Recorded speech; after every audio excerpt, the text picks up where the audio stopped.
Iran যুদ্ধ থেকে সরে আসার পথ খুঁজছেন ট্রাম্প। তবে কি ইরানের ওপর চাপ বাড়াতে গিয়ে ফাঁদে যুক্তরাষ্ট্র? ইরানকে ঘিরে যে যুদ্ধ চাপ আর কৌশলগত আগ্রাসনের গল্প ওয়াশিংটন এতদিন সামনে এনেছিল, এখন কি সেই গল্পটাই উল্টে যাচ্ছে? ভেতরের বিশ্লেষণে এমন দাবি উঠে এসেছে যে যুক্তরাষ্ট্রের প্রেসিডেন্ট ডোনাল্ড ট্রাম্প নাকি এখন সংঘাত থেকে এক্সিট স্ট্র্যাটেজি অর্থাৎ সম্মানজনকভাবে বেরিয়ে আসার পথ খুঁজছেন। কিন্তু প্রশ্ন হচ্ছে, যে যুদ্ধ শুরু করা হয়েছিল আধিপত্য দেখাতে, সেটাই কি এখন নিয়ন্ত্রণের বাইরে চলে যাচ্ছে? আর ইরান কি সত্যিই এমন অবস্থানে পৌঁছে গেছে যেখানে চাপ বাড়ালেই পাল্টা বিপর্যয় অনিবার্য?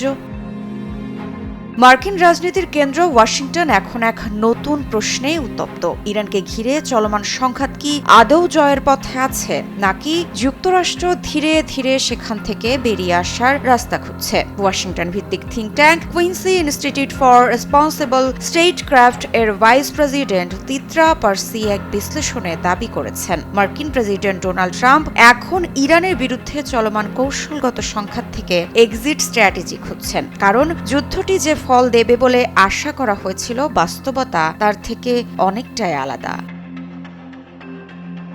পার্সির মতে, ট্রাম্প প্রশাসন বুঝতে শুরু করেছে এই সংঘাত সহজ নয়, বরং আরও গভীর জটিলতার দিকে যাচ্ছে। ইরানের ওপর চাপ বাড়ালেই যে প্রতিক্রিয়া আসবে তার খেসারত যুক্তরাষ্ট্রকেও দিতে হবে। বিশেষ করে মধ্যপ্রাচ্যে অস্থিরতা ছড়িয়ে পড়লে পুরো অঞ্চলের অর্থনীতি বিপর্যয়ের মুখে পড়তে পারে।